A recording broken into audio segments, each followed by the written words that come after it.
Howdy, howdy. Welcome on into the pre-show before the free show. Wow. What a treat to be joined by the star of WTF and the I don't know if I'd call it the star and of the WTF. lead producer of Texas Football Tonight and the co-star of Heart and Hustle. That I'll take. Mallory Hartley. That I will take. In the hot seat today. Hi, Mal. Hi, how are you? Thanks for doing this. Yeah, I think this is my first TFT I've produced this year. How about that? Pickles doing pantsuit pickle stuff. Pantsuit pickle stuff. She's doing management stuff She's right now. doing management stuff, which, boy, can't relate. Yeah, because you're not a manager, are you? Are you a manager? I'm just kidding. It's a funny joke. I'm just kidding. It's welcome to the pre-show for the free show. I want to talk exclusively about what you're doing this weekend. That's literally the only thing I want to talk about. So tomorrow night, Texas Football Tonight, the Week 8 edition. Yep. Getting the band back together. It'll be myself, Ishmael Johnson, and Ashley Pickle in the chairs. Yes. With Mallory and V&A doing the expert work behind the scenes to make the magic happen. Yes. And then what, Mallory?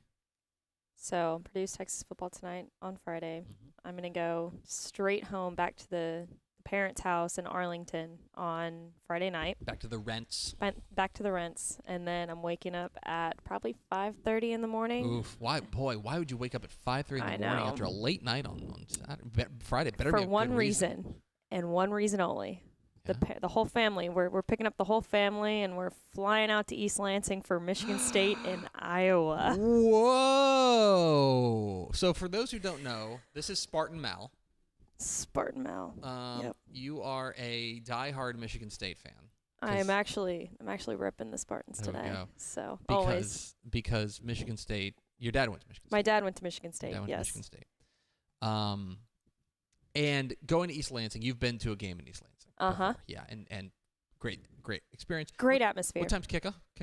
Kickoff is at 6:30 our time Central, 7:30 Eastern time, which is perfect because we're flying to Detroit. We're gonna get a rental car, of course. We're gonna go see some people. Some of my dad's friends are gonna be at the game.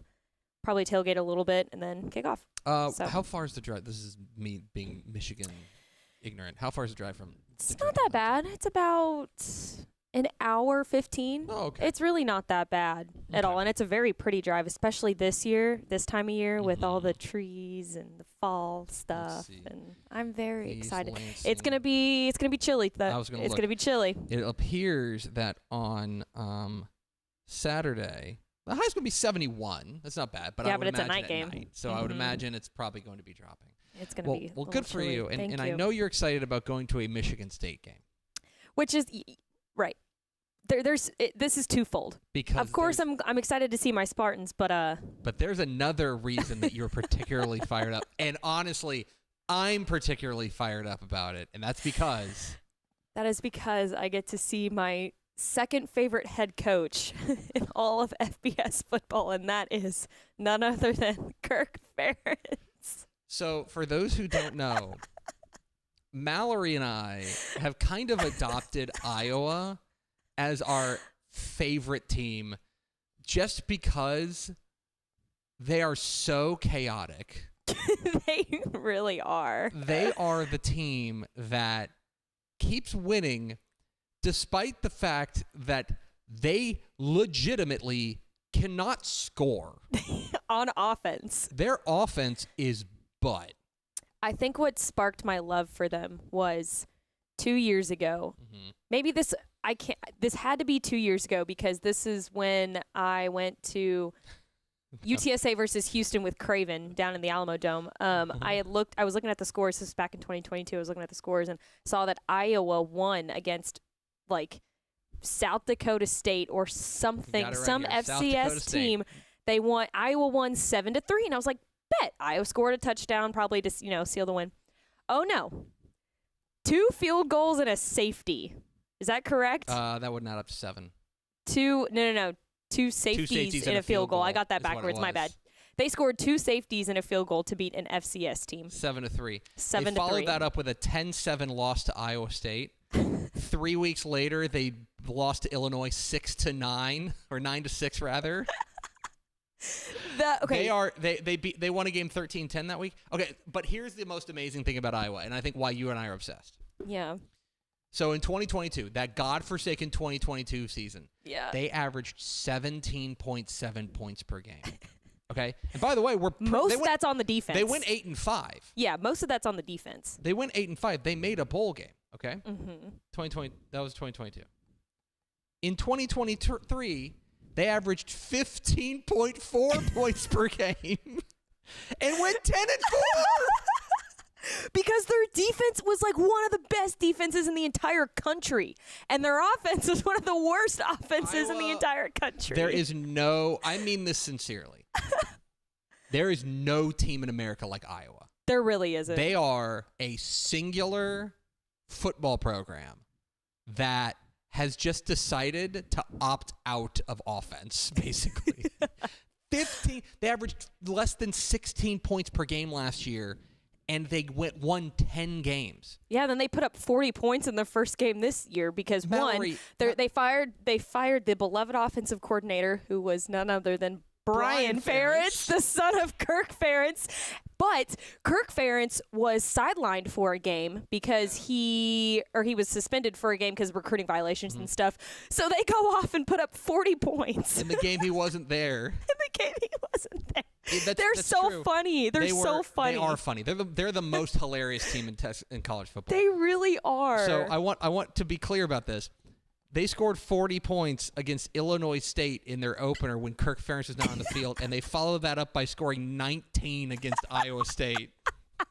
I love this team. I can't express to you how excited I am for this game. Mallory, I really wanted to do a split shirt with Michigan State, Iowa on both sides, but I didn't have time. Last year, in consecutive weeks,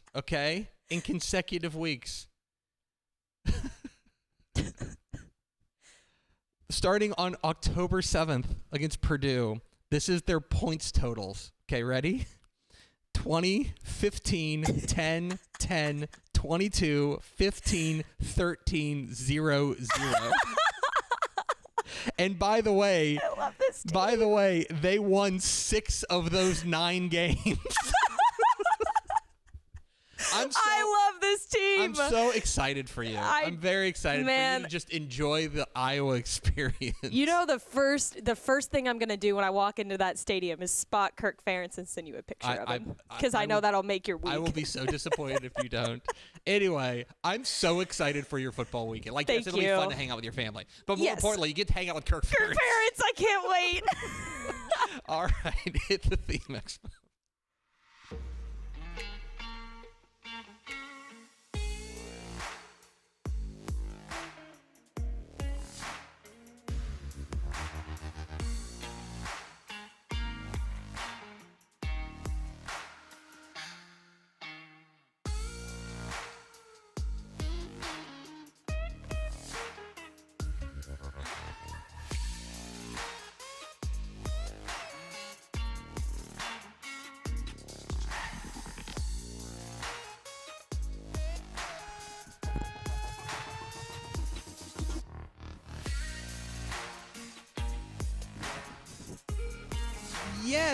Yes, y'all.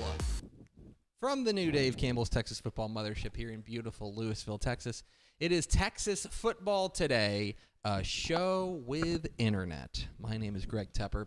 I'm the managing editor of Dave Campbell's Texas Football Magazine and TexasFootball.com. Thank you for spending part of your day with us. Whether you're watching us live at TexasFootball.com, Facebook, YouTube, Twitter, all the places, or you'll listen to the podcast, which you can subscribe to on the podcast vendor of your choice. Either way, thank you for doing your part to support your local mediocre internet show. I am sitting over there at the helm today. We're pleased to be joined. My mal pal, your mal pal. She's our Hendon Hooker. Oh, Tennessee. Yeah, now he's the backup quarterback for the Detroit Lions. He got into the game against Cowboys. I guess I didn't realize who that was. It was Hendon Hooker, Hendon wasn't it? Nice. Is that VNA? Yeah, what's wrong? She's saying hi. Hi, V. Is there something wrong? Anyway. No, I think she's just saying hi. Hi. Because she's a kind person. This is, she's Mallory Hartley. Hi, Mallory. Hi. I forgot to show you this during the pre-show. Yeah. Look what I'm using right now. to write my Oh notes my down. gosh, you got the So Iowa. we're in Michigan State, and I've got the Iowa. So I believe those were the so teams send out promotional materials for people who have Heisman votes. Now I don't think we have a Heisman vote, but Dave Campbell did. So we get all this stuff. The FWA, Yes. the Football Writers Association. So I got this package from Iowa, and it's all to promote like here's who you should vote for the awards, right? Hey, keep an eye on these guys, right? Yeah. Those 4 players, I believe, are 3 defensive players and the punter. It does say it. It does. Okay. No, actually, this one I don't.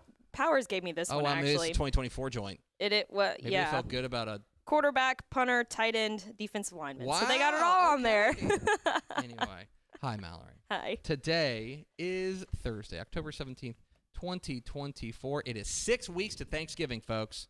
Wow. 42 days to Thanksgiving. Prepare accordingly.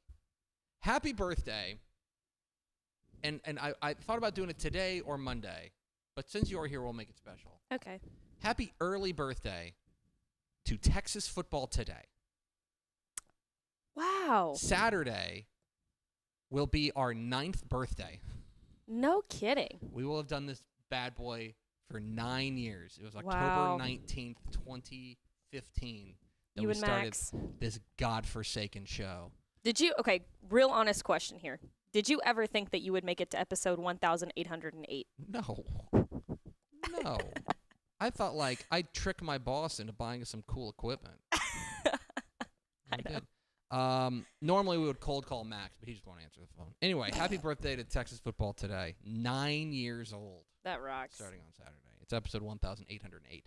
On today's show, folks, we got my top 10 Texas high school football games of the week. Then we'll be joined by the head coach of the number 1 ranked private school team in the state. I might say the nation. San Antonio Holy Cross head coach Mike Harrison will join us. Talk a little bit about the Knights and their big game this week up against Dallas First Baptist. It's an odd game. It's like a mid-district play, non-district game. We're going to talk a little bit about that. Then we're going to have the picks, my high school football predictions for Week 8 of the Texas high school football season.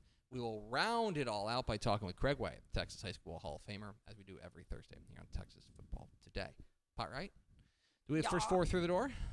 We sure do. It was TJ Hudson, BJWB, jersey number 69, and Paul Roberts. Welcome in, fellas. Let's go. Let's go. What a big week. Big crew. Big crew For us. All right, Mal. It is Week 8 of the Texas high school football season. Kicks off tonight on Dave Campbell's Texan Live. You can watch games all across the state on Dave Campbell's Texan Live starting tonight. Of the 600 and I wrote this down, 647 games I think across the state this week. I narrowed it down to 10. I just decided, hey, what if we just? That's got to be a tough week or tough job to do. Thank you. Especially on. I'm not trying to give you credit here, but especially on like a really stacked week, narrowing it down to 10. I received that. Because here, behind the scenes here a little bit, I pick the spotlight games for Texas football tonight each week. And sometimes I have a lot of trouble picking the best games that we've got, you know? No, so you and I feel your pain. We're there. in this foxhole together, We are. Mallory. We are. Like, thank you for your courage. You're welcome. Now say it back. Thanks for your courage. Roll out my top 10 Texas high school football games of the week. Starting with number 10, South Lake Carroll and Justin Northwest. This is one of 2 UIL matchups of unbeatens this week. Did you know that Justin Northwest is undefeated? I did. 6-0 to start the year. Rocks. Our Bill Poe's a squad. And I believe Powers will be at that game. It's tonight. They're playing spectacular defense. That is the name of the game for them. Their defense has been rock solid to start the year. It helps that they've been able to run the ball, I think, pretty effectively with guys like Nathaniel Jean, their running back. This team, I think, is legit, but here is your big test. And suddenly you get an opportunity at home to defend Northwest ISD Stadium up against the state-ranked South Lake Carroll Dragons, who are also undefeated. And it's easy to see why. This team has been spectacular to start the year. I think that their quarterback, Angela Renda, has really grown into the role. And even with the loss of Riley Wormley, their star running back, one of their star running backs, Davis Penn has really picked up the pace and come up with a big way. I want to see how Northwest's defense handles Brock Boyd, the big target on the outside for South Lake Carroll. That's a big question in this one. And this is just a real spotlight moment here for Justin Northwest. It's a program that is 6-0, and they should not apologize for it, but this is going to be their toughest game of the year so far by a factor of about 10. So, big game tonight in Justin. Number 9, Frisco Emerson and Lucas Lovejoy. You want to talk about two teams, two programs, I think, that are going in, that the trajectory is going in opposite ways. So Lovejoy started off the year slow. They of course, Coach Todd Dodge takes over. They lose their opening week game at home on statewide television to Lubbock Cooper. That ends up, and then they lose to Highland Park. Now, both of those games have aged pretty well. Those two teams are combined 11-2 on the season, but they start those days. But they have figured things out, and especially they have figured things out on the offensive side. Lovejoy has been lighting it up. It took a little bit of time, I think, to get the offense kind of humming, but their offense has been hitting on all cylinders recently, and a lot of it comes back to their quarterback, Jacob Janicek, and then they've got a ton of weapons on the outside, most notably Dalen McCutcheon, who just flipped from to Texas. Flipped from Florida State. That's right, to Florida Texas. State. Yeah, I'm sorry, you're the host of Heart and Hustle. I should defer to me. Just I kidding. should Defer to you. Powers. They've got back-to-back win, or they had back-to-back wins separated by a bye over Melissa and Anna. That is really, really heady stuff. Now they take on an Emerson squad that I think we can say the trajectory is heading in a different way. Remember, this is a team that played in a state semifinal a year ago. Yep. They lose last week to Anna. They lost their district opener against Prosper Walnut Grove. That's the one that hurts. And I'm just here to tell you this. For Kendall Miller's Emerson Ball Club, you better win this game. Because if you lose this game, you have 3 district losses, and you still have to play Melissa next week. So That's a tough district. they could go from state semifinalist to missing the playoffs if they do not win this game. Mm-hmm. It's going to be up to them, I think, to really figure things out on the offensive side, which has been a little bit up and down for them.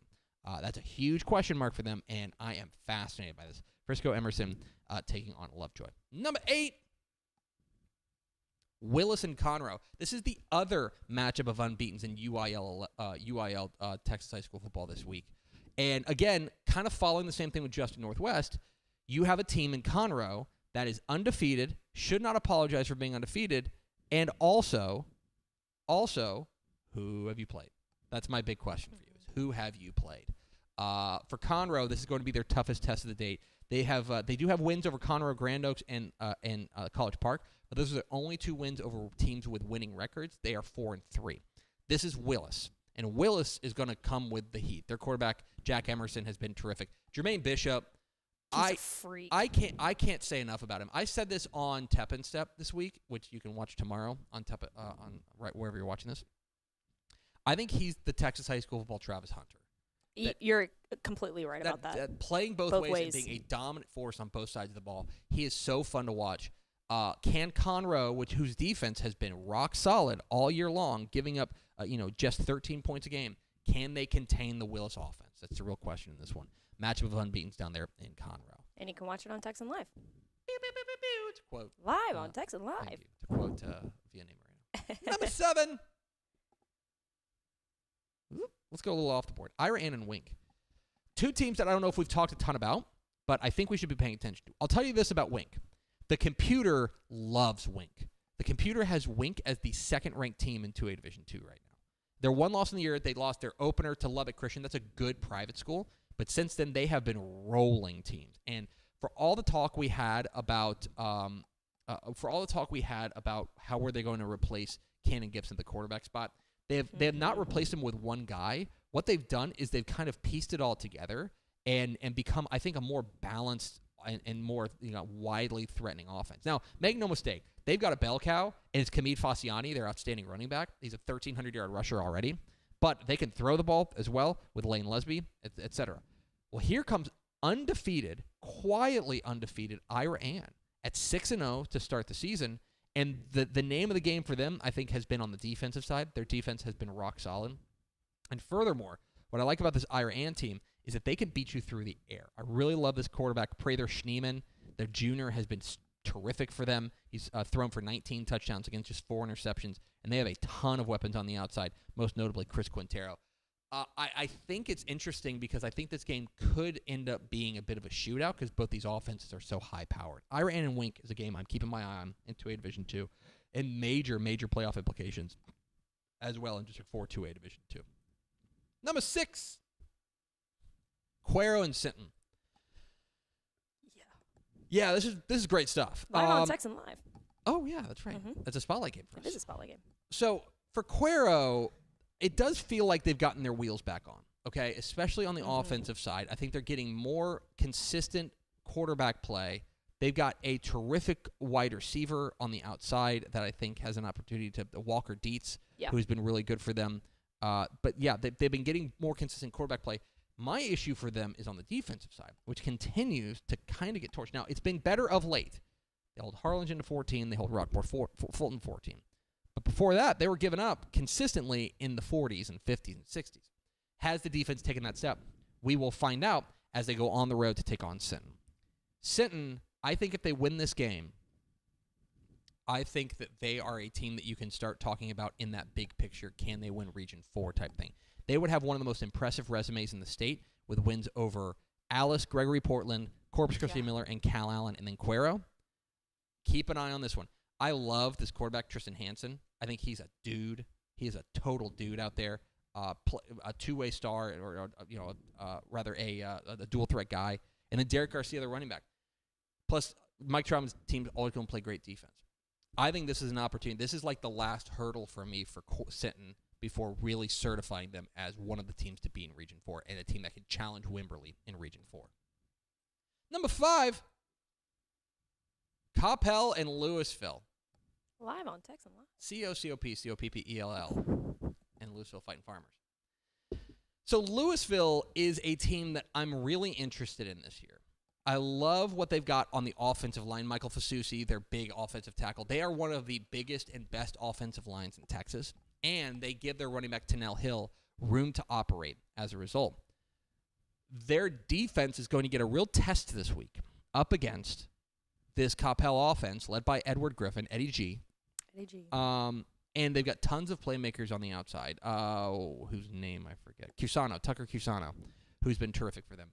Furthermore, they have an outstanding defense, I think, led by Weston Polk. For Louisville, at home, at Max Goldschmidt Stadium, an opportunity to knock off a state-ranked team and really make a statement. For Coppell, this does feel like there's other kind of challenges in that district, a decent district. But if you get past Denton Geyer and Louisville, you feel like you are the team to beat, certainly in that district. Keep an eye on this one. Coppell and Louisville, big game tomorrow night on Texan Live. Number 4, Lake Travis and Dripping Springs. We'll talk about this in the picks a lot. This is the biggest game in Austin Live this on week. Texan Live. Live on Texan Live. Love the quarterback matchup in this one, in Maddox Marr there at Dripping Springs up against Chasten Ditta, the Lake Travis quarterback. I love the running backs in this one. Jack Tyndall, the running back for Dripping Springs, and Van Hopping, the running back for Lake Travis. My big question in this one, there's 2 big questions. 1, can Dripping Springs' defense step up against what should be a pretty good passing attack from Lake Travis? And 2, can Lake Travis avoid looking ahead to next week against Westlake? Don't get caught looking, because that's a big question. Number 3, Dallas First Baptist and San Antonio Holy Cross. This is number 1 versus number 3 in our private school rankings. And this is a game that has the entire private school community like buzzing about it. It is also a distinctly weird matchup, okay? They're playing it in Robinson, okay? So they're meeting halfway. Both of these teams are already in the thick of district play, okay? Dallas First Baptist is in they're TAPS Division 4, and San Antonio Holy Cross is TAPS Division 3. They are both undefeated. It's another match of unbeatens. They are both also 3-0 in district play. And now they're playing this random non-district game in the middle of district play. How do you adjust to that? Furthermore, I want to see what kind of show we can get from San Antonio Holy Cross's quarterback, who has been so terrific for them. This is a team that I'm really interested in Holy Cross. They are... I think when you take a look at what they've been able to do, especially on the offensive side, it gets you thinking like, okay, they are a team that could go out there and win the state championship in Division 3. I think they're 2 legit state championship contenders playing on a neutral site in the middle of October in the middle of district season. Fascinating ball game here. I'm interested in seeing how Dallas First Baptist and San Antonio Holy Cross match up. We're going to talk with the head coach at San Antonio Holy Cross, Coach Mike Harrison, coming up here in just a moment. Number 2, Falls City and Shiner. 2 teams that started a combined 0-5 that I think are still the regional favorites in Region 4 of 2A Division 2. Falls City has started making the entire plane out of Braylon Johnson, their quarterback, and that's a good move. Shiner's defense has been consistently excellent. Even when they started 0-3, their defense was great. They're losing like 21-0, but they were all punching up. Shiner played Hallettsville. That's a 3A D1 team, okay? 2A Division 2 to 3A Division 1. That's like the equivalent of South Oak Cliff, 5A D2, playing Duncanville, a 6A D1 team. But Carson Schutte, their quarterback, has figured things out. I'm fascinated by this one because I think this could be the first of 2 meetings, and I'm very interested to see who takes pole position in Region 4 of 2A Division 2. And finally, number 1, Katie and Katie Jordan. Woo! Working live on Texan Live. The District 19 6A race really starts to take shape here. And Katie is back to doing their Katie thing after their loss to Atascocita. Tremaine Hill, their running back, Gunnar Nelson, their quarterback, and just a spectacular defense led by Jeremiah Smith. Jordan wants to play spoiler. Jordan's defense has been terrific. They've got Jimmy Alo-Suli, oh my gosh. I know. It's Jimmy Alo-Suilafu, I think. Yes. Sorry, Jimmy. You're an outstanding football player, and I'm excited to see what he does against his old team. He used to play at Katy, transferred over to Katy. Jordan has been hurt, but he's been terrific. The other thing in this one, can Katy keep the lid on Andrew Marsh, the big-time playmaker for out wide for Katy Jordan? Fascinating ball game. Katy has won 104 of their last 105 district games. That's so crazy. Can Jordan make it 104 out of 106? Fascinating game. You can watch it live on Dave Campbell's Texan Live. And, of course, you can find complete coverage on TexasFootball.com. There it is, my top 10 Texas high school football games of the week. Let me know what you thought about that. Put that in your pipe and smoke it. We are Texas Football Today. We're here Mondays and Thursdays on TexasFootball.com, talking football in the Lone Star State. You can follow us on Twitter at DCTF. Like us on Facebook, Facebook.com/Dave Campbells. Follow us on Instagram, Instagram.com/Dave Campbells. And, of course, see us at TexasFootball.com. Hope you'll consider going to TexasFootball.com/subscribe to become a Dave Campbell's Texas Football subscriber. Those games we were talking about live on Dave Campbell's Texan Live, you can only watch them if you're a Dave Campbell's Texas Football subscriber. For the 9th birthday of this dumb show, get yourself the gift of a Dave Campbell's Texas Football subscription at TexasFootball.com/subscribe. Coming up here in just a moment, we'll talk with the head coach of the number 1 private school team in the state, Coach Mike Harrison of the San Antonio Holy Cross Knights. But first, a word from these valued sponsors.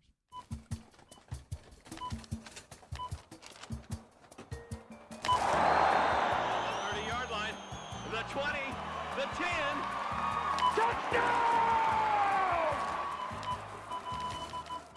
Hi, I'm Jennifer Potter, Executive Director of Be Well Texas. Too many people are struggling alone these days, and alcohol and drug deaths are increasing. We started Be Well Texas to offer high-quality, science-based addiction treatment and recovery services anywhere, even at home. We provide compassionate, caring support virtually or in person. In many cases, there is no cost for treatment if you don't have insurance. Really. Welcome to Be Well Texas. We're glad you're here.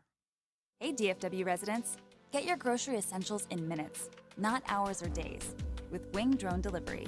Forget about last-minute trips to the store when you need things like cereal for breakfast before school, medicine for a cold, or snacks for a movie night. Wing's drones get you quick, no-contact delivery in as fast as 15 minutes. Say goodbye to last-minute grocery runs and say hello to more of your valuable time. Sign up today. Back here on Texas Football Today, I'm Greg, that's Mallory. And Mallory, let's go to the hotline. Let's go to the Alamo City. We're pleased to be joined by the head coach of the number 1 private school team in the state, the San Antonio Holy Cross Knights. We're joined by Coach Mike Harrison. Coach, how are you? I'm doing great. Thank you very much for having us on. Absolutely. We appreciate your time. I want to ask you kind of a broad strokes question here. You guys have risen to be the number 1 team of the Dave Campbell's Texas Football private school rankings. Coming off of last year's, I know, kind of tough loss to Dallas Christian in the state championship game.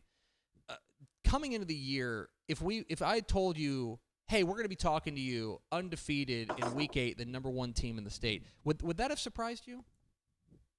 The undefeated part, absolutely. I felt like that this group of kids had the attitude and the desire to be successful, but we played a couple of Division I schools in Antonian and Central early in the year that I thought would, certainly be numbers wise, and talent wise, possibly stronger than us. And then the San Antonio Christian and Weimer's a very strong public school program that is, I think they went to the regional championship or the regional semifinals last year. I mean, it was, I would have been surprised at undefeated. Let's put it that way. You are a veteran there at Holy Cross in your 13th or 19th season there rather. Yes. I'm curious to from your perspective, how different the program is now from maybe the one you took over nearly 20 years ago. What has been the biggest change that you've seen at the Holy Cross program? I think one thing that we've tried to do here more than in the past is we've really strived for balance offensively.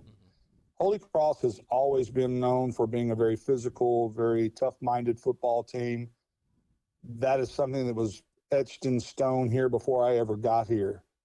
Holy Cross is a very rare, and I do mean very rare, school in the state of Texas in the fact that over the last, I want to say 40 years, they've only had 3 head coaches total. And the culture has been ingrained as far as work hard, very tough physical kids. That's been here. What we've strived for is to be more balanced offensively. We wanted to be able to throw as well as run. And in the past, we've been primarily a run-oriented physical team. This year, we felt like, and in the past few years, I think we've just evolved into being a more balanced football team. Talking with Mike Harrison, the head coach of the San Antonio Holy Cross Knights here on Texas Football Today. Get involved in the conversation, #TF Today. Coach, you mentioned wanting that balance, wanting to be able to run the ball and throw the ball. It sure seems like it helps if you've got a guy like Gibby Alvarado at the helm who can do both of those things. Absolutely. It's kind of funny how when you strive for balance, you usually say, hey, we want to be a balanced team. Usually there's a quarterback that can sling the pill around a little bit. He has absolutely been, for us, just a godsend as far as his effort and work ethic. The kid is a great kid. Student of the game is what I tell people, but what I love about Gibby more than anything else is just he's a very quiet, stoic kind of kid. Nothing seems to rattle him. And to be successful, you can't really be too high or too low at quarterback. You're only as good as the previous play, according to most folks. So the kid has really, really, really been exactly what we need, and he's kind of taken the mantle of leadership on and done a great job with it. He's been absolutely spectacular. I know we've gotten to talk about him on the Bill Ford Tough Player of the Year show, or Player of the Week show on Valley Sports. He's been unbelievable. I don't want to overlook, though, the other side of the ball, where your defense has been just terrific. It was excellent last year in a run to a state championship game. It seems like even now it's taken another step. What has been the difference on the defensive side that has you guys playing like this? Oh, we play absolute team ball. We pursue. Our kids understand the importance of doing their job and not trying to do somebody else's. Too many times in high school sports, kids think that, they have to be the one that does it all. And in our defense, it's built around layers, and that each individual has a job to do within that layer of their defense or their responsibility, and they do. Our kids are exceptional at it. And what's really cool is we have some young ones that are coming up behind them that are hungry and hardworking and are kind of taking that mantle on when they get on the field. So I'm excited about that group. Yeah. We've got a couple of kids at linebacker. We've got several 4-year starters.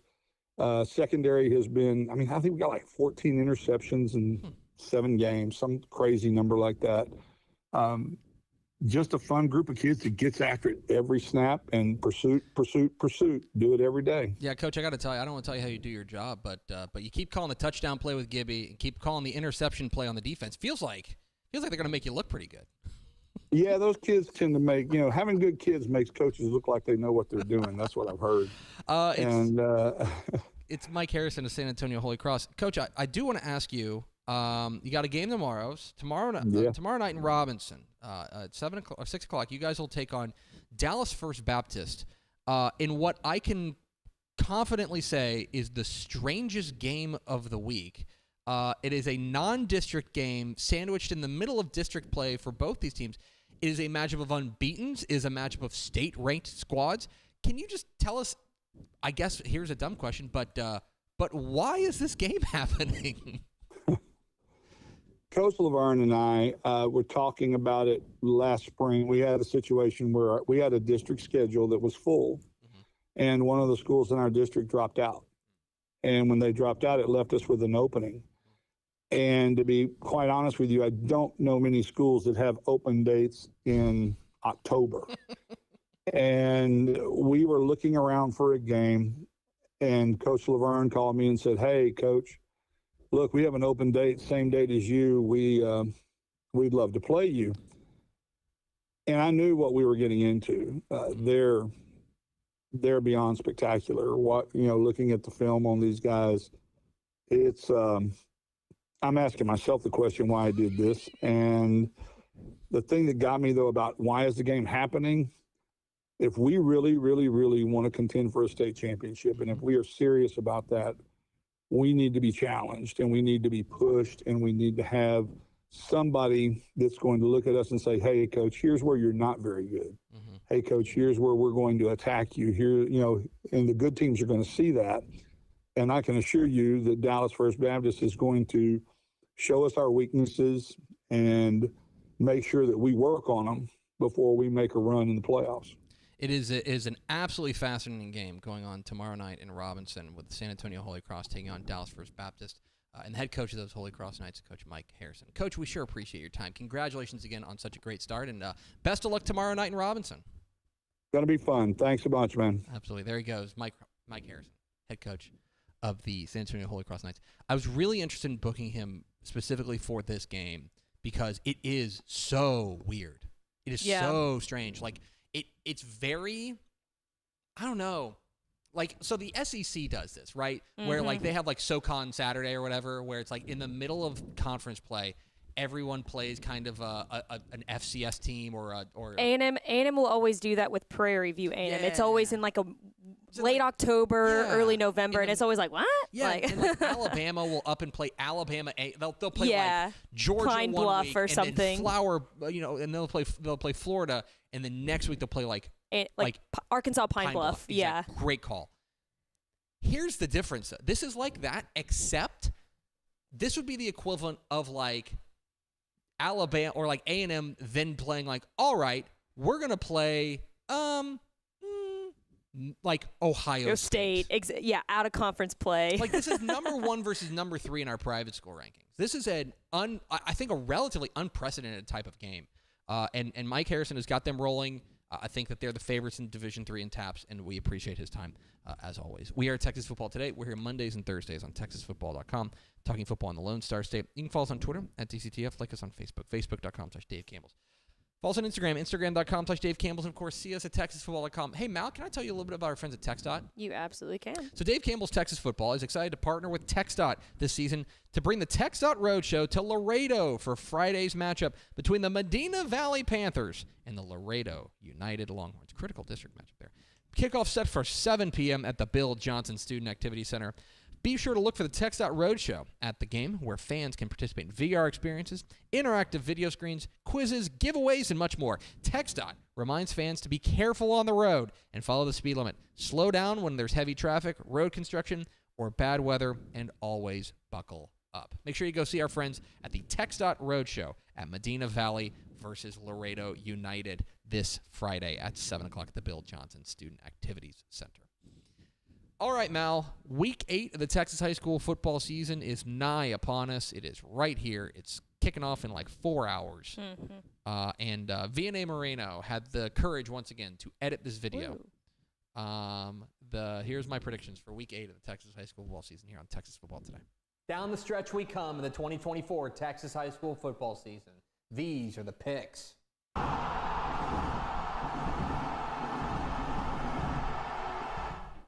Welcome into the Picks, your guide to the Texas high school football weekend. My name is Greg Tepper of Dave Campbell's Texas Football and TexasFootball.com. Thank you so much for tuning in, and it's mid-October, And you know what that means?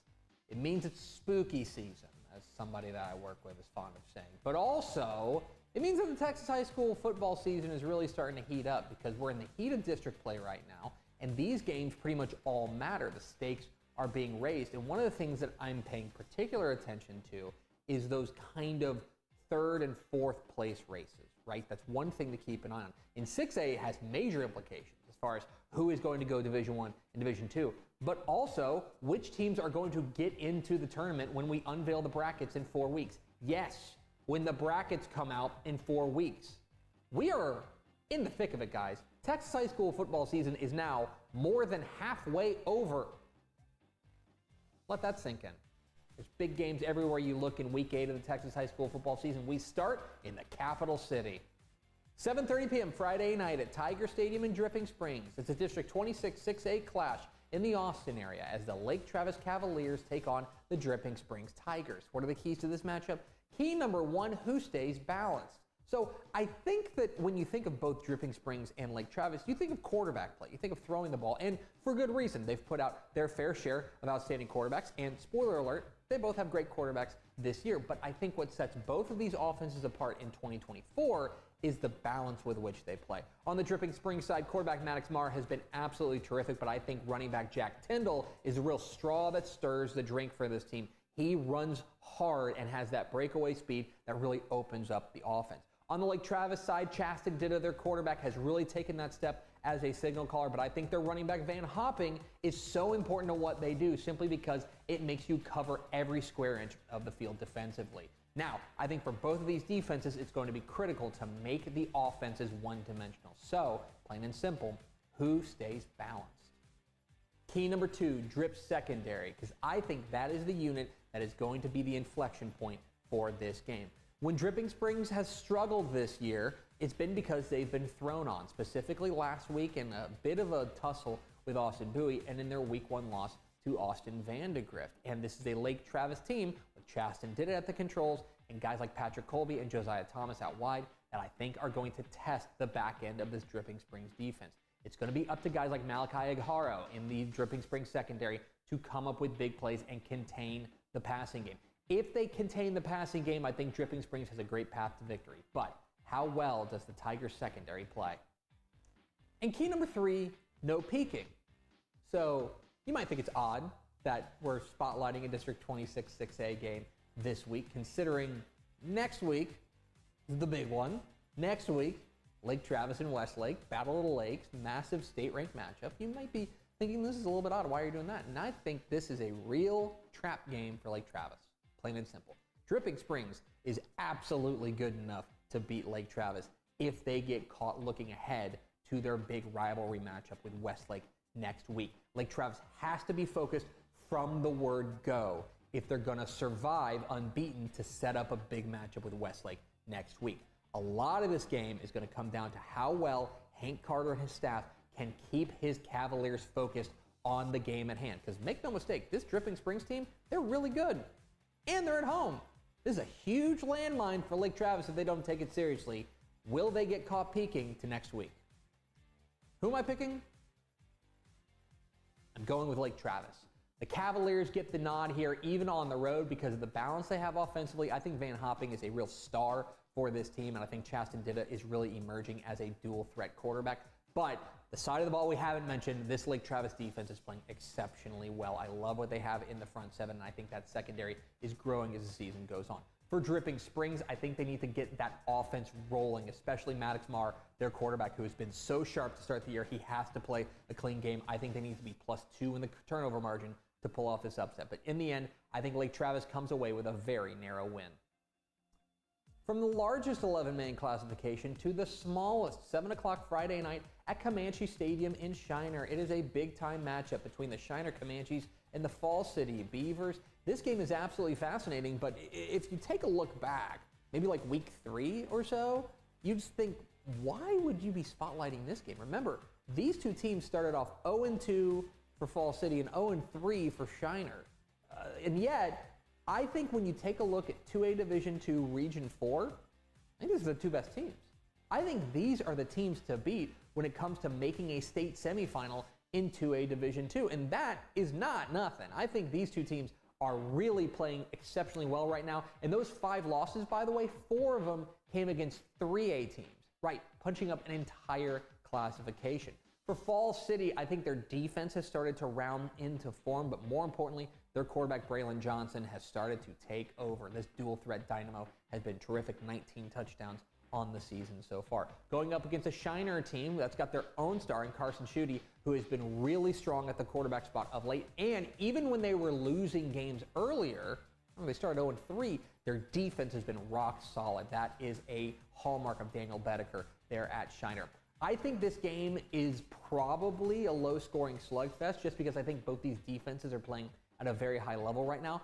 But I think being at home is a big advantage here for Shiner. They're tough to beat at Comanche Stadium. That's a relatively long road trip there for Falls City.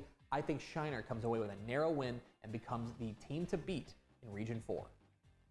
To the DFW Metroplex we go, 7 o'clock Friday night at Max Goldsmith Stadium in Louisville. It is a matchup in District 5-6A as the Coppell Cowboys visit the Louisville Fighting Farmers. Massive district implications in this one. Both these two teams undefeated in district play a huge test for Coppell on the road, and what a renaissance it has been for the Cowboys under head coach Antonio Wiley. He's in his 3rd season there. They are 27-3 under Antonio Wiley. Absolutely remarkable. And for all we talk about the Coppell offense, led by quarterback Edward Griffin, gets a lot of the headlines. I think the defense, led by linebacker Walker Polk, is the real star of the show here. Their defense has been playing exceptional all year long. This defense gets a huge test this week, and I do mean huge, against this Louisville team with one of the best offensive lines in Texas, led by star tackle Michael Fasusi, which opens up holes for running back Tennell Hill and company to operate. My question in this one is, can Louisville's defense slow down this Coppell attack enough to allow them to play a little bit of ball control and make this game matter? This game is fascinating. I think it's a huge road test for Coppell, but I think they pass it. I think the Cowboys stay undefeated. And let's go to H-Town, 7 o'clock Friday night at Rhodes Stadium in Katy. It's a District 19 6A showdown as the Katy Tigers take on the Katy Jordan Warriors. We'll finally start to focus in on what this District 19 6A race looks like after this one, with two teams at the top of the table taking one another on. For Katy, they've won 104 of their last 105 district games. Yeah, Gary Joseph is a living legend, and they are starting to get back to what Katy does. Remember, they took a loss earlier to Atascocita, but that they have started to really get back to Katy Tiger football. Running back Tremaine Hill has been terrific. They've got Gunnar Nelson outstanding in play action. And then you look at a guy on the defensive side like Jeremiah Smith leading that Tigers defense. They look like vintage Katy right now. Here comes Jordan, the upstart, the relatively new program. I love this defense led by Jimmy Alusaliafu. And I think they've got the biggest big play threat in this game in wide receiver Andrew Marsh, who can take the top off the defense. And that is the key in this one. Can Jordan hit home runs, especially with Andrew Marsh? That is, they got to take the top off his defense, plain and simple. And I think that Katy tends to be pretty good at taking away your number one option. That's why I think the Tigers get a big win. But those are far from the only big games in Week 8 of the Texas high school football season. Let's get to the lightning round. In DFW, I like Anna over Prosper Walnut Grove. In Central Texas, give me Axtell over Italy. And out west, I like Abilene Wiley over Wichita Falls Memorial. I like Bay City over Lavernia. Give me Bremond over Goldthwaite in a massive game in the Brazos Valley. I like Brenham in a close one over Bryan Rudder. Canyon Randall stays perfect with a win over Hereford. Give me Clear Falls over Clear Springs. And I like Canutillo to beat El Paso Chapin. In Houston, I like Cy Woods over Cy Springs. Massive private school game of the week this week. I like Dallas First Baptist over San Antonio Holy Cross. And with apologies to my producer VNA, I like Frisco Panther Creek over Lake Dallas. It's the Oak Cliff Super Bowl. I like Dallas Kimball over Dallas Carter. Give me Goliad over Orange Grove, and Ganado stays hot with a win over Schulenburg. I like Houston Stratford over Cy Fair. Give me Jourdanton over San Antonio Cole, and Gilmer takes down Van. I'm going Junction over Bracketville. Give me Liberty Hill over Pflugerville, and Lovejoy keeps rolling. They get a win over Frisco Emerson. I'm going with Longview Pine Tree over Henderson. Montgomery Lake Creek takes down Nederland, and I'm calling an upset out west. I like Midland Legacy over Wolford Friendship. I like Muleshoe over Littlefield. Give me New Diana over Troop, and Panhandle stays hot with a win over West Texas. Palmer follows up their upset win over Pottsboro with a win over Whitesboro. Post takes down Olton, and way down south, I like Port Isabel over Kingsville King. I like San Antonio Davenport over Somerset. Give me San Antonio Piper over New Braunfels, and Robinson beats Waco Connolly. Shelbyville edges out Timpson. Battle of Unbeatens in DFW. I like South Lake Carroll over Justin Northwest, and Sinton stays hot with a win over Cuero. Not a huge week of six-man football. A lot of teams are off this week, but our six-man game of the week, I like Water Valley over Verabest. Give me Wink to take down Ira Ann, and Sweetwater beats Comanche. Woodville bounces back with a win over Anderson Shiro, and another matchup of unbeatens, this one in Houston. I think Willis stays perfect with a win over Conroe. And those are the picks. What am I wrong about? Which games did I leave out? Leave comments down below. Don't forget that subscribe button. Follow us on Twitter at DCTF. Like us on Facebook, facebook.com/Dave Campbell's. Follow us on Instagram, instagram.com/Dave Campbell's. And of course, see us at texasfootball.com. Thanks for watching. Enjoy week 8 of the Texas high school football season. We'll see you. There it is, the picks. My high school football predictions for week 8 of the Texas high school football season. And per usual, I guarantee you, I got at least one of those right. You did. Just one. At least one. What if you just got one right? I think that would actually be really impressive. That would be Because impressive. I picked like 40 games. Yeah. If I went 1 to 39, that'd be. Yeah. Mallory, let's go to the hotline. Let's go down Austin Way. We are pleased to be joined by the host of the Craig Way Show on AM 1300 Zone in Austin. We are pleased to be joined by the co-host of High School Scoreboard Live on Valley Sports Southwest and the voice of the Texas Longhorns. It's our friend Craig Way. Mr. Way, how does today find you?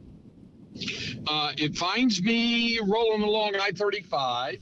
It's funny that you talk about the games that you're talking about. I have one tonight. I'm actually doing for television between A&M Consolidated and Hendrickson. That's a good And one. yeah. And it got me to thinking. When you make picks, do you have a more difficult time picking games on a weekend where there's a relative dearth of quality matchups, or does it come easier to you? I think that weekends like this, where it is a slower weekend across the state, just generally from a top upper crust perspective, I relish these opportunities only because I think it gives us an opportunity to talk about games that otherwise might be buried. Like, for example, we got to pick Junction and Bracketville this week. That might not have made the picks in other weeks, but it does this week. And so it gives us an opportunity, I think, to spread the love a little bit and to spotlight a game, like Shiner and Fall City, which is a huge game, even though they've got, 5 combined losses. So I don't know. I feel like I like next week's, spoiler alert, week 9 is loaded. We're back to it. But I think weeks like this are fun from a different perspective. It may be a little bit more challenging.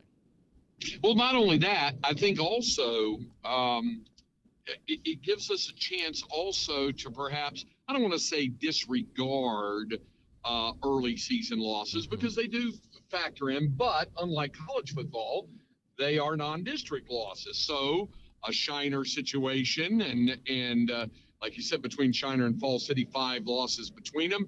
Hey, the thrust of it mainly is on the non-district portion of the season. So we're more easily able to compartmentalize those games and how it shapes a team's run through tough district competition. And I think you're spot on that. Okay, before we get to high school football, I want to ask you a little bit about your other gig, which is for the small football club in Austin. Coming off of a big win last week over Oklahoma at the Cotton Bowl. And I have a take that I'm working on, and I want to kind of have you try it on for size. I am of the opinion, and I recognize that we're just 2 years removed from 49-0. I can't help but watching that game feeling as if that was at least among the most dominant performances we have seen in a Red River game, even if it doesn't show up on the scoreboard. It wasn't 100-0, but man, it really felt like it during large swaths of that game, especially starting about the middle of the third quarter. Well, I think you have a really good point. Here's the weird thing about that, Tep. And Oklahoma fans will smile when I say this kind of thing. You can take those kinds of performances over the last 25 years and count them on one hand from the Texas side. Oklahoma years ago could put a passel of them together. I mean, listen, there's a lot of PTSD in Austin from 63-14 in 2000, 65-13 in 2003, 55-17, 63-21. Anyway, I could go on and on. There were several. But the nice thing about this is those seem well in the rearview mirror. Even the recent Oklahoma wins have been close ones. And Texas has had a couple of close ones. But then, to your point, they've had a couple of blowouts. Does it mean a shifting, tectonic plates in the Red River rivalry? I don't know. But I do know this. Clearly, Texas had the better team this year and improved it on the field Saturday, which merely sets up the prelude for this thing going on down here this week. It's an excellent segue to my next question about, of course, the Georgia Bulldogs, the 5th-ranked team in the nation, come calling to Austin to take on the number 1 Texas Longhorns this week. And I'm going to have you fill in the blank here, which I know you often have me do on your show sometimes. You fill in the blank. This is the biggest game at DKR since... Well, the hype would say 2015 when Notre Dame came in. But both of those teams, both Texas and Notre Dame that year, proved to be, less than stout. So in terms of teams that are capable of getting to the finish line and perhaps playing for, if not winning, a national championship, it's the biggest one in Austin since 2006 when Ohio State came in number 1, had Troy Smith. Texas was a defending national champion. You had Colt McCoy as a redshirt freshman, and the Buckeyes largely dominated that game. They won 24-7. So in terms of the big-time matchup, then I would say then probably 2006. But I remember the hype train really rolling into that 2015 matchup. Yeah, that is very, very true. All right, so it's Craig Way, the Texas High School Hall of Famer, join us here. Texas Football Today. Get involved in the conversation, hashtag TF Today. So you are on the call tonight for A&M Consolidated and Pflugerville-Hendrickson.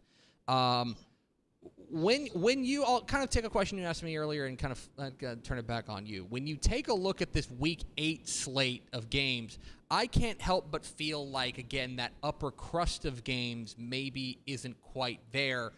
But haven't we seen in the past few years that it's the quote-unquote quiet weeks that end up with you running into the Bally Sports Southwest studios and saying, man, did you see this? Did you see that? Isn't it always the slow weeks that end up surprising us?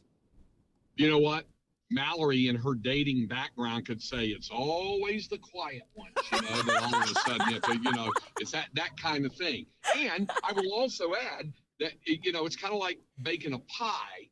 If you don't bake it long enough, that crust is a little doughy and there's not enough. If you bake it long enough and there's some things beneath the crust, kind of like the NASA mission to Jupiter where they're trying to see what's under the crust of all that ice in an ocean. I think there's an ocean under there somewhere for these games this week. We just kind of have to root around and find it. Is it fair to say that the biggest game in your neck of the woods is going on in Dripping Springs tomorrow night when Dripping Springs hosts Lake Travis? I ask only because I have a friend. I think, is the F1 race this weekend as well? Oh gosh, I dare you. I dare you, Tep, to find a hotel room in this town. Because and the ones that are there are no less than $5,000 or $6,000 for a night. Because the reason I ask is I had a friend who's I think coming in for the F1 race, and they asked me, they're like, "Hey, what's a game? I want to go to a Texas high school football game." And I said, "Well, hey, great news! You can go to Dripping Springs and watch Lake Travis and Dripping Springs." Is there another Austin game I'm missing, or is this the game of the week down there in the ATX? That's the headliner. That's the headline. There's a couple other ones. You and Aaron Hardigan have kind of nudged me on this. Are we going to see some 25-6A chaos? Maybe we'll know more this week after the battle for the bell between Round Rock and Westwood, and kind of a elimination game in terms of playoff possibilities for Vista Ridge and Cedar Ridge as they play. But the headliner clearly is going to be Lake Travis and Dripping Springs, other than maybe Eastside Memorial against Northeast, right? Hey, Eastside Memorial, 2 wins in the win column. looking pretty good. Just keep an eye on it. Things are getting It's a turned around. story. It's a story. All right, Craig, it's the meanest thing we do to each other each week. I'm going to give you 3 games. You can only teleport to one, and I'm not going to give you the easy out of Dripping Springs and Lake Travis. You can either teleport to Lavaca County and watch Shiner and Falls City. You can teleport to Katy for Katy and Katy Jordan, or you can teleport to Max Goldsmith Stadium in Louisville to watch the undefeated Coppell Cowboys take on the Louisville Fighting Farmers. Which place are you teleporting to? Well, 2 of those games, the 2 6A games, are prove it to me games, right? Mm-hmm. Can Katy Jordan prove it against Katy? Can Louisville? I can't believe I'm saying this. Can Louisville prove it to Coppell that they're belonging? Yeah, I know where you graduated. So there's those are prove it to me games, and it'll be interesting to see how they turn out. But I'm also interested to see the progress that Shiner and Falls City have made heading into this matchup, which brings us full circle back to the whole point about shaking off the early season doldrums and rounding yourself in the playoff shape. And that's why I would probably go Shiner Falls City. How about to Memphis to watch North Texas take on Memphis? Oh, here we go. You know the disappointing thing about that, Mal? It kicks off the same time as Texas, Georgia. So what that means is, not that that's ever stopped me from having a laptop, an iPad, and other televisions on in the booth. Tep has seen pictures of this. We have, at times, 4 other games on monitors and laptops and iPads going on simultaneously. Thing is kind of important, so we'll kind of zero in on that one, but we'll have the other games on just so we can keep track. I love that answer. He's Craig Way. He's a Texas High School Hall of Famer. You can hear him on the Craig Way show on AM 1300 The Zone in Austin. You can see him on High School Scoreboard Live tomorrow night on Valley Sports Southwest alongside myself and Aaron Hardigan, 10:30 p.m. And then you can hear him call Texas and Georgia on the radio. Craig, appreciate your time, my friend, and I will see you tomorrow night. Sudden thought, Tep. When you were on my show this week, you said maybe the most important college game that I asked you for this week, other than Texas, might be Sam Houston. How about UTEP? UTEP gets their first win of the season. Picks up, baby. Picks up. Thanks, Craig. There he goes, Craig Way, Texas High School Hall of Famer, joins us every Thursday here on Texas Football Today. That's right, picks up. Picks up. That's right. Good for Scotty Walden and the actually no, that's UTSA. This is yeah, I never remember. It's hard, but it's the back. Yeah. Good job the UTEP. Very, very happy for them. Let's go over to Mallory Hartley for America's second favorite segment, Final Thoughts. Got any questions from the people? Otherwise, we can talk more about Kirk Ferentz. Yeah, well, I do have a question. Okay. I had it. What rivalry high school game could be comparable to the Red River rivalry? Oh, like the big, like... Yes. Yeah. So one of the issues is that, like, and I think people will agree with me. We'll find out. I think one of the things that makes Texas OU special is the neutral site. Yes. Is that it's split down the middle, it's half and half. And so you don't get that in high school football, obviously. You get that, you get home and home. But there are, I think, Mid-County Madness is probably as close as we get with P&G Nederland. Mm-hmm. That is as heated and historic and gotta win it as it gets for those programs. I would throw in like El Campo Bay City in that.